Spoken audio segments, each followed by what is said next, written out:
20h sur les antennes de la télé Futur Média. Mesdames, Messieurs, bonsoir. C'est parti pour le sommaire de cette édition. L'enquête progresse suite au meurtre de la fillette de 2 ans à Hambourg. 6 personnes ont été appréhendées, parmi elles 3 membres d'une même famille dont présumés dealers de drogue. Des encombrements de la voie publique, les panneaux publicitaires qui jouxtent l'autoroute menant à l'aéroport Léopold Sédar Senghor ont été mis à terre.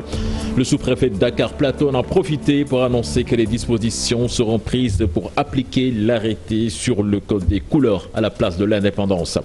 La COSIDEP s'oppose à la vente du bâtiment qui abrite le Centre national des ressources éducationnelles. Selon ses membres, cette vente sera synonyme de la mort de l'alphabétisation au Sénégal. Et puis en basket, le président de la Fédération sénégalaise de la discipline veut instaurer un code de conduite intransigeant en équipe nationale masculine. Le but est de permettre, dit-il, à la sélection de renouer avec son passé glorieux. Voilà le sommaire de ce 20h. Tout de suite le développement.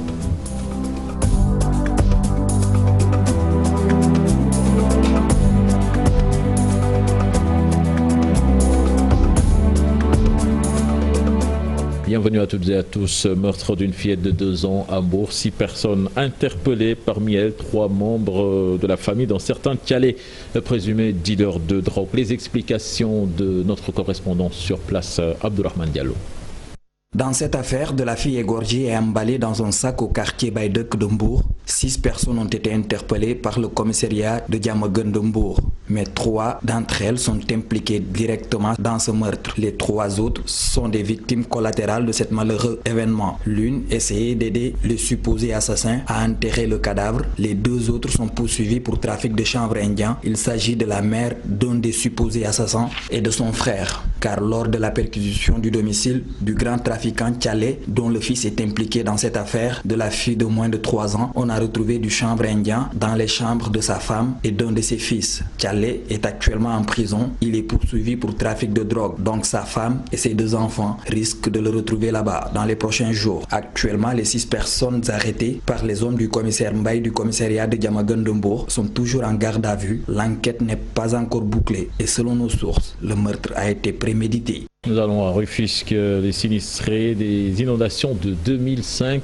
comptent porter plainte contre l'État du Sénégal. Ils déplorent les lenteurs notées dans la livraison de leur maison située à Djahaï. 11 ans après, ils exigent la lumière sur les 52 milliards de francs CFA qui étaient annoncés pour le projet. Le président du collectif Tierno Alpha Meng en parle au micro d'Ousseynou Thiam et Ahmadou Bamba Samb. Le projet de Djahaï, ça devait être terminé avant Taoufer. Même Taoufer dont on parle, qui fait une suite de Djahaï, parce que Djahaï c'était 3 000 logements 2006-2008. Taoufer, 2 000 logements supplémentaires 2008-2010. Ces logements ne sont pas encore terminés. Il y a 157 maisons qui ne sont pas terminées à Taoufer. Et les mêmes sinistrés à qui ces maisons sont destinées sont encore comme nous. Ils attendent qu'on termine ces maisons pour qu'ils soient logés. Parallèlement, il reste 386 maisons qui ne sont pas terminées. Parallèlement, il y avait un programme de 700 logements pour la lutte contre les inondations dans les régions. Ces 700 logements-là, jusqu'à présent, ils n'ont pas encore mis une brique. Parallèlement, du temps de Djen Parbe, il y avait les 15 000 logements de Djamnyadjo, dont les 6 000 sont à Bamilor. Ces maisons ne sont pas encore terminées et ils parlent de 100 000 logements. Nous, ça ne nous intéresse pas. Ils veulent aider les locataires. Ces locataires, ils ont le droit, c'est des citoyens sénégalais, ils ont le droit d'avoir un toit où mettre leur famille. Nous réclamons nos maisons. C'est dans les titres, le préfet de Dakar passe à l'action pour le désencombrement de la voie publique sur l'autoroute menant à l'aéroport Léopold Sédar Senghor. Des panneaux publicitaires ont été enlevés. Le sous-préfet de Dakar Plateau, lui, annonce que des dispositions seront prises pour appliquer l'arrêté sur le code des couleurs à la place de l'indépendance. Un reportage signé Mohamed Samb et Diafaraba. L'autoroute de Dakar refait peau neuve. Comme vous pouvez le constater sur l'axe Ngor, aéroport Léopold Sédar Senghor, de Yoff vers la Patte d'Oie, ou encore de la Patte d'Oie jusqu'à la place de l'Indépendance, la décision préfectorale de libérer la voie publique est bien suivie des panneaux publicitaires à même le sol pour désencombrer les routes. À la place de l'Indépendance, le décor fait beau à voir, mais seulement il faut redéfinir le code des couleurs pour freiner l'anarchie dans la construction des bâtiments. aux environs de la place publique. Il faut dire effectivement, dans le souci, comme il a dit, dans le souci vraiment de rendre notre capitale, vraiment une capitale aujourd'hui qui attire. Donc nous devons veiller sur tout. La place de l'indépendance est une place mythique. Je crois qu'aujourd'hui, revenir à l'orthodoxie n'est que s'inscrire dans la modernité. Et ça, effectivement, ça rentre en ligne dans sa politique quand même, de rendre le Sénégal vraiment un pays émergent. Donc de ce fait, donc, nous sommes des subordonnés. Donc cette directive telle qu'il l'a en tout cas donnée, nous allons l'appliquer, la faire appliquer effectivement de cette manière. Face à l'occupation anarchique de la voie publique, il est obligatoire de fortifier les suites du désencombrement. Moi, j'ai toujours dit que l'occupation illégale de la voie publique ne doit pas faire l'objet de négociations.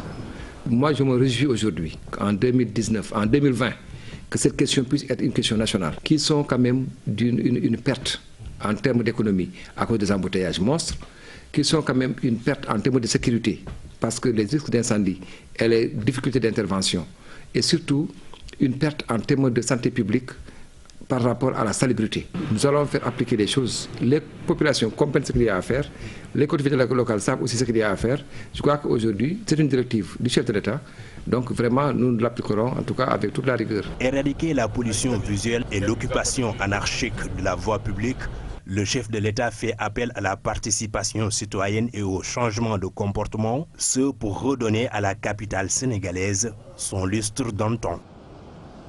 Et puis retenez que les 9 personnes qui ont été arrêtées hier à Malika ont été libérées et de s'opposer à ce que les ordures émanant de la journée nationale du nettoiement soient déversées à la décharge de Mbebes. L'UNACOIS Yessal invite les communes à mettre un terme au déguerpissement noté un peu partout dans le pays. L'occasion a été saisie aussi pour montrer plutôt leur disponibilité à travailler pour la réduction du prix de l'électricité et le renouvellement du parc automobile. Alagna, son président, en parle au micro de Babacar Diouf.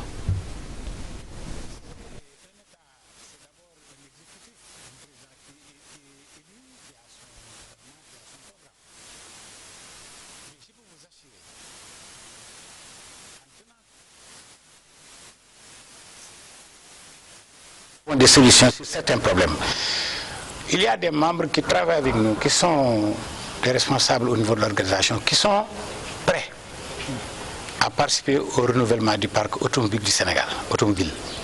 Tout le monde sait qu'on parle de combien d'accidents dans ce pays. Le problème principal du Sénégal, c'est l'électricité. Nous avons la capacité de réduire le coût de l'électricité avec l'installation de centrales à gaz, en partenariat avec des hommes d'affaires étrangers, et l'UNACOIS peut en faire son programme. Il y a un autre problème, c'est le problème des entrepôts frigorifiques, parce que tout ce qu'on produit au niveau des Niayes, au niveau de... comme ce qu'a fait Sénéguindia, nous avons la capacité, avec nos partenaires, d'installer des entrepôts frigorifiques, comme quoi habituellement, on dit que tout ce qu'on produit au niveau des zones maraîchères, avant sa consommation, il y a une perte de 30 à 40%. Faute d'entrepôts frigorifiques, avec des partenaires étrangers, russes, italiens et polonais, nous avons la capacité d'installer des entrepôts frigorifiques et on est dans cette optique. Le projet avance et je peux vous assurer que l'UNACOIS, comme son nom l'indique, nous sommes dans la rénovation du Sénégal.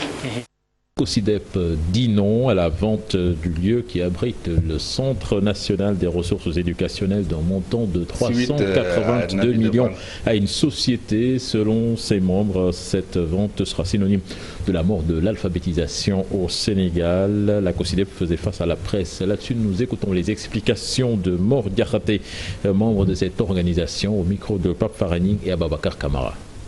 De vente de cessation du Centre national de ressources éducationnelles que l'État a cédé, donc il a une société à responsable limité en août 2018 pour un montant donc de 382 millions.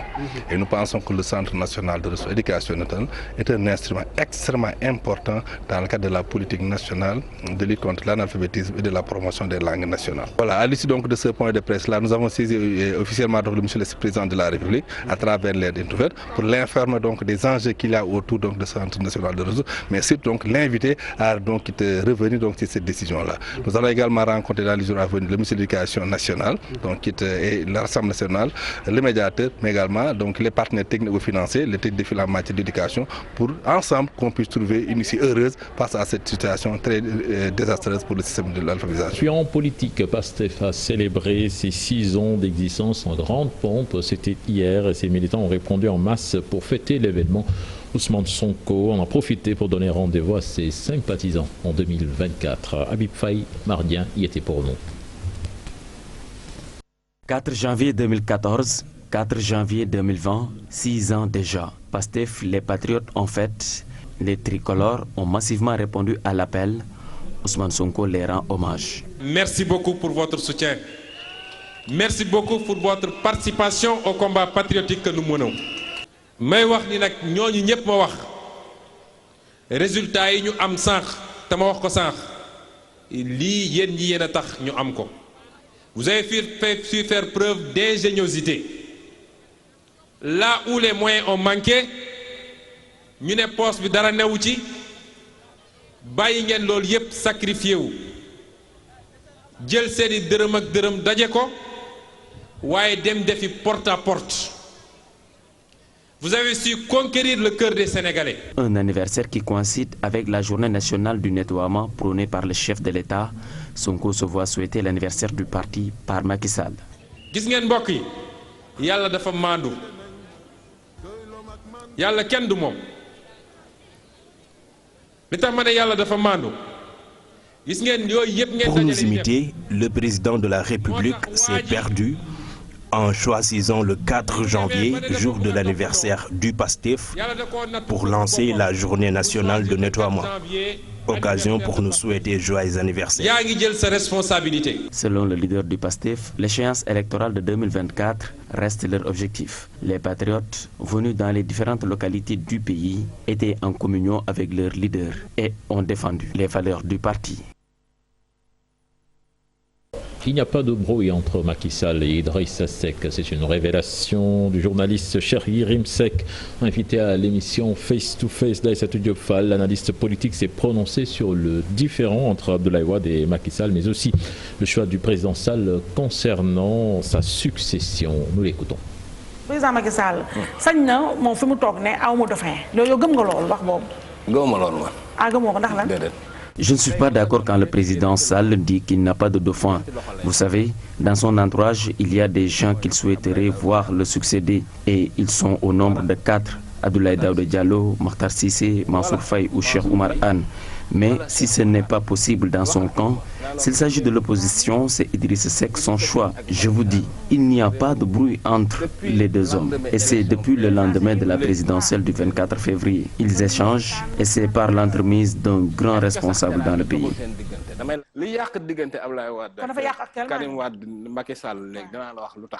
Vous savez, je ne vais vous dire ce qui est à l'origine de la brouille entre Abdoulaye Wade et Macky Sall. Alpha Condé avait reçu l'ancien chef de l'État avant l'élection présidentielle et beaucoup de points concernant Karim Wade et Abdoulaye Wade lui-même étaient au menu. Des accords ont été trouvés et d'ailleurs, si cela avait abouti, Abdoulaye Wade n'allait pas habiter au point E. Malheureusement, Samuel Sarr a tout gâché. Bon, Samuel était certainement bien intentionné. Mais ça n'avait pas compris. De toute autre chose à présent, le chômage technique en termes qui a beaucoup fait parler en début de semaine suite à l'affaire Saint-Ivi-Sénéra. Que renferme ce terme propre au milieu du travail? Élément de réponse dans ce sujet signé Fatimata Touré et Mardien. D'interrogations et de supputations autour du terme chômage technique, un terme que beaucoup utilisent mais ignorent sa signification. On peut donner comme cause pouvant entraîner le chômage technique un accident survenu au matériel de production, une intempérie, une pénurie de matières premières, ou bien on peut aussi parler d'interruption de la force motrice. Donc tout ça, c'est des situations qui peuvent déboucher à un chômage technique. Toutefois, ce qu'il faut retenir est que seul l'employeur a la prérogative de décider d'amener ses employés au chômage technique. L'employeur ne peut pas se lever un bon jour sans qu'il y ait de causes accidentelles ou conjoncturelles pouvant justifier le chômage technique, décider de manière unilatérale la mise en chômage technique totale ou partielle de son personnel. Il faudrait que les conditions requises soient réunies au préalable pour que l'employeur maintenant puisse décider de mettre en partie ou en totalité son personnel en chômage technique. Concernant la rémunération des travailleurs, un consensus d'accord parti et impératif. Par rapport au salaire, l'article qui traite du chômage technique dans le Code du travail, en l'occurrence l'article L65, renvoie à la possibilité pour l'employeur, dans le cadre d'un accord d'entreprise, de décider des modalités pratiques relatives à la rémunération du salarié dans le cadre du chômage technique. Donc ça, c'est une possibilité interne qui est laissée à l'appréciation. À noter que le chômage technique a une durée limitée. L'employeur n'a pas le droit d'amener ses employés en chômage technique sans pour autant au préalable respecter les conditions prévues par la réglementation. Prise en charge des accidentés de la circulation, le ministre de l'Énergie a appuyé les hôpitaux de l'Axe Nord en matériel chirurgical dans cette zone réputée accidentogène. Martin Sissi a saisi l'occasion pour lancer un appel aux bonnes volontés pour un soutien aux structures sanitaires. Il est au micro de Seynou Diop et Habib Sek. Au niveau de l'État, comme le président de la République ne cesse de le rappeler, l'État ne peut pas prendre en charge malheureusement toutes ces préoccupations. Les communautés doivent s'organiser. Et les communautés, c'est des hommes et des femmes. Des Daganois comme ici à Dagana, comme moi, des Daganoises qui sont à l'étranger ou ici même au Sénégal, qui ont la capacité de se mobiliser ou de mobiliser des moyens pour les mettre au profit de leur communauté. C'est le sens de cette opération. J'en suis le porte-parole, mais derrière cette opération, il y a des dizaines de Daganois, des dizaines de Sénégalais, des étrangers, de par nos relations que nous avons avec eux, qui sont mobilisés pour nous offrir ce matériel. C'est pour cela que nous ne pouvons pas nous substituer à l'État, mais nous devons accompagner l'État, nous devons accompagner les collectivités dans le cadre de notre intervention personnelle, dans le cadre de nos réseaux personnels, mobiliser nos amis, mobiliser notre capital relationnel pour faire des dons, pour aider l'école, pour aider nos enfants à grandir, à étudier et à gérer le Sénégal de demain. La communauté laïenne a célébré la Ziara organisée en l'honneur du Khalife général El Hadji Abdoulaye Thiaoulaye. À cette occasion, 145 mariages ont été scellés. Le ministre de l'Intérieur qui a participé à l'événement en a profité pour aborder certains sujets brûlants de l'actualité. Alassane Ba, Ahmadouba. C'est une tradition chez les Laïens, 145 mariages au total célébrés à l'occasion de cette Ziara organisée à l'honneur du Khalife El Hadji Abdoulaye Thiaoulaye. Chaque année que Dieu fait à l'occasion de cette cérémonie de Ziara au Khalife, il est donné en mariage un nombre qui dépasse la centaine et qui a atteint une fois au moins 160 mariages. Vous avez tous constaté qu'aujourd'hui, il y a eu 140 mariages de scellés, qui fait donc le bonheur et la satisfaction de ces jeunes garçons, n'est-ce pas, avec juste la symbolique de 10 000 francs. Il est important de faire cette précision. Il n'y a jamais eu de mariage forcé au niveau de la communauté laïenne. Il n'y a pas eu non également, parce que j'entends souvent le slogan de mariage précoce, mais l'islam ne connaît pas ça. Aujourd'hui, particulièrement, je suis venu en tant que parrain d'une de mes nièces qui également se marie aujourd'hui. Voilà, c'est ça l'objet de ma présence ici. Manifestement, ça respecte toute la tradition, ça c'est d'abord la première chose, et ça respecte également, disons, nos autres façons de faire dans d'autres communautés. Occasion pour Ali Ngouille de revenir sur l'aspect sécurité dans le pays, sujet abordé dans le discours du porte-parole du Khalife. Sans la paix et la sécurité, nous ne pouvons aller nulle part. Aujourd'hui, si nous pouvons investir dans beaucoup de secteurs, c'est parce que nous avons peut-être la paix. Sinon, nous allons prendre l'essentiel de notre budget pour les mettre dans la sécurité. Je pense que c'est le message qu'il faut plutôt comprendre. Dans certains pays aujourd'hui, ils prennent pratiquement plus du quart de leur budget qu'ils mettent dans la sécurité. Ça veut dire qu'ils n'ont pas ils ont peut-être beaucoup d'autres problèmes à régler, mais grâce à Dieu, nous n'en sommes pas là au Sénégal. Il peut y avoir par moment quelques problèmes et quelques incompréhensions. L'état de notre démocratie permet aux gens également de s'exprimer, mais on peut toujours le faire sans pour autant remettre en cause la sécurité dans notre pays. Les fidèles laïens ont répondu en masse comme chaque année d'ailleurs. Le porte-parole du Khalif en a profité pour soumettre quelques doléances au ministre de l'Intérieur avant la tenue du 140e appel de Seydina Limamou Laye prévu les 25 et 26 mars prochains.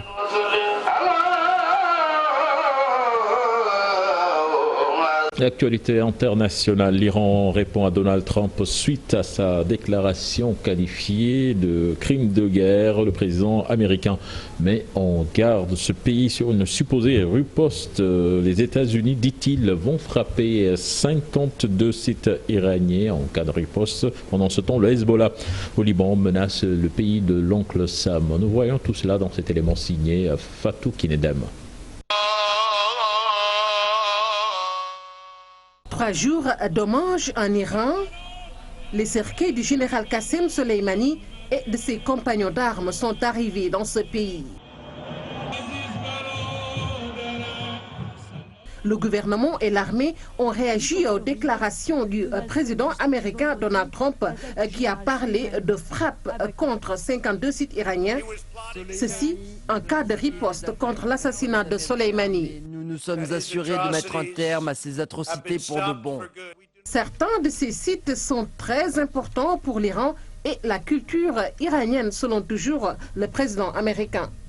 Le chef de la diplomatie iranienne estime que c'est un crime de guerre le fait de viser des sites culturels. Au moment où certains pensent que l'Iran va réagir par tous les moyens, le Hezbollah libanais est plutôt ferme.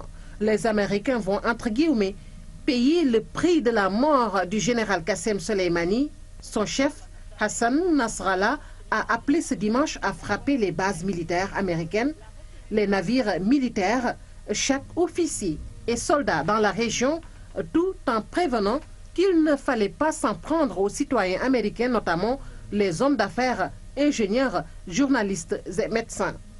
Pour rappel, l'Iran a participé à la création du Hezbollah et leur alliance stratégique se maintient depuis des décennies. Ensemble, ils soutiennent le gouvernement de Bachar al-Assad. Puis le Grand Bal a vécu hier, occasion saisie par le leader du Super Étoile et son orchestre de communier avec les fans. Le répertoire de Youssou N'Dour a été revisité au grand bonheur donc des fans venus nombreux au 6S Ibou Diouf.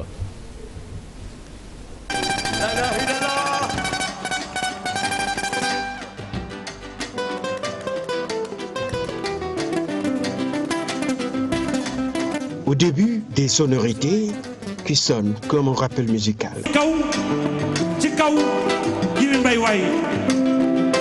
Parlons de la musique, la chanson aussi sous différentes facettes. Dans notre musique à nous, on y retrouve des louanges, des panégyriques, des cris de guerre. On évoque aussi l'œuvre des ancêtres et même notre vécu.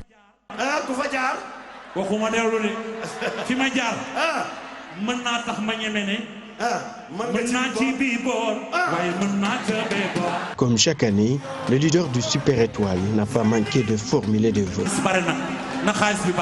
Une bonne année, beaucoup d'argent, je veux dire des poches pleines de sous, sans oublier la paix et la santé. Un clin d'œil à une autre star, l'international Sadio Mané.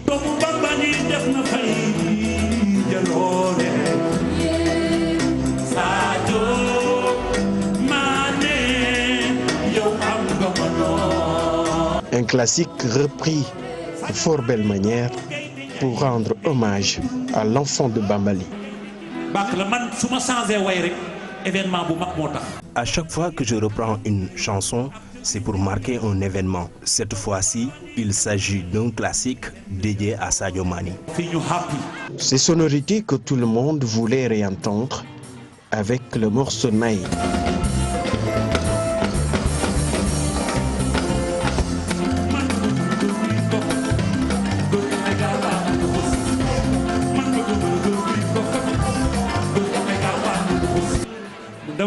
dama tëgg morceau Nay dégg naa leen dégg naa commentaire yëpp dégg naa commentaire yëpp jarul commentaire. Après la sortie du morceau Naï, il y avait beaucoup de bruit sur les réseaux sociaux. On a fait entendre que je n'ai jamais offert de concert. C'est l'occasion pour moi de vous promettre un grand rendez-vous avant la fin de ce mois, si toutes les conditions sont réunies. Werbi, place de l'Obélisque. Si nous avons toutes les dispositions de sécurité, il y a un concert gratuit. Des milliers de fans qui voulaient tous assister à ce grand rendez-vous, mais en vain, un petit message à leur égard. Boo xamee ni tey mënoo woon accéder ci biir CICES ñu ngi koy jégalu bu baax a baax ak képp koo xam ne dugg nga sax mais ni nga waroon demeewu ko. Notre pensée à tous nos fans qui n'ont pas pu accéder au CICES. Nous présentons toutes nos excuses. Par li nga xam ne moo am suma diggante ak yéen. Sincèrement, la fête a été belle avec un répertoire riche et varié, mais c'est ça aussi le grand bal.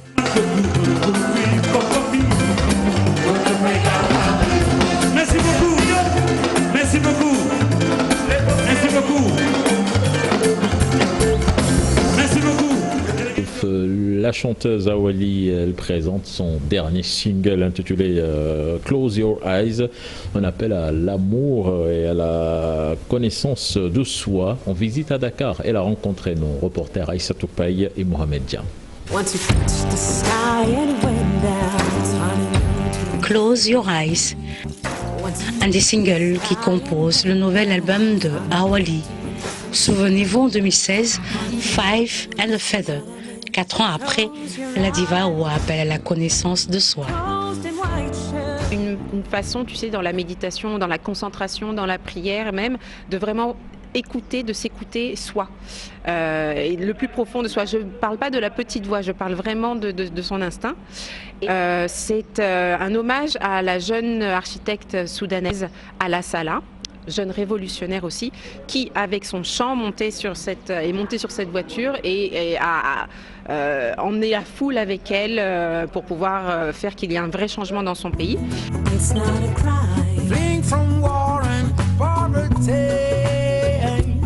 Et comme dans son précédent album, beaucoup de duos.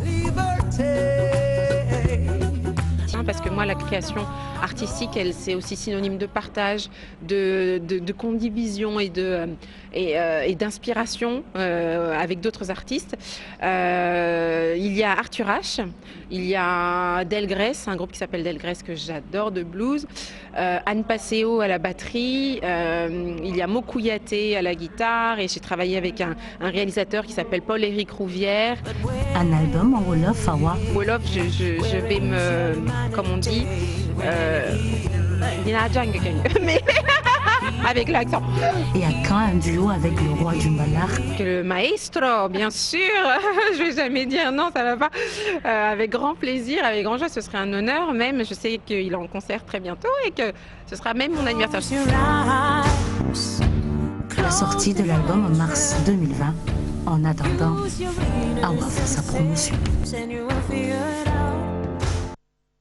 Nous parlons sport avant de boucler cette édition avec le président de la Fédération sénégalaise de basketball qui veut instaurer une discipline avec un code de conduite intransigeant au sein de la tanière. Maître Babacar Ndiaye qui explique les échecs de l'équipe nationale masculine par l'indiscipline dont le groupe a également abordé d'autres questions avec Pape Farani et Modou Diop. Pour lesquelles nous avons des difficultés à reconquérir le titre. Mais sur le plan interne, je suis en train de voir, je pense qu'il y a des détails sur lesquels nous devons revenir. Il y a des règles qui seront définies. Celui qui voudra venir pour défendre les couleurs nationales en se conformant à ces règles sera le bienvenu. Maintenant, quelqu'un aussi qui ne veut pas se soumettre à ces règles-là, il est libre de ne pas venir. Est-ce que c'est ça qui a fait qu'on est resté presque plus de 22 ans sans reconquérir le titre? Moi, je suis critère pour revenir à Tafa Gaye si jigéen ñi mooy def na 4 fois Afrobasket ak jigéen ñi et que 4 fois yëpp bu mu demee dem na final et que sur les 4 fois aussi finale yi ñu ci aussi les 4 finales gagné na ci 2 pertes ci 2 donc loolu moo tax ma ne daal bu ma xoolee expérience am ak palmarès am ñu ne nañ ko joxaat jigéen ñi pour jéem a xool. Et le dernier élément de ce 20h, prochain rendez-vous pour l'information, ce sera à 0h avec le tout en images. Excellente suite de programme en compagnie de la TFM. Au revoir.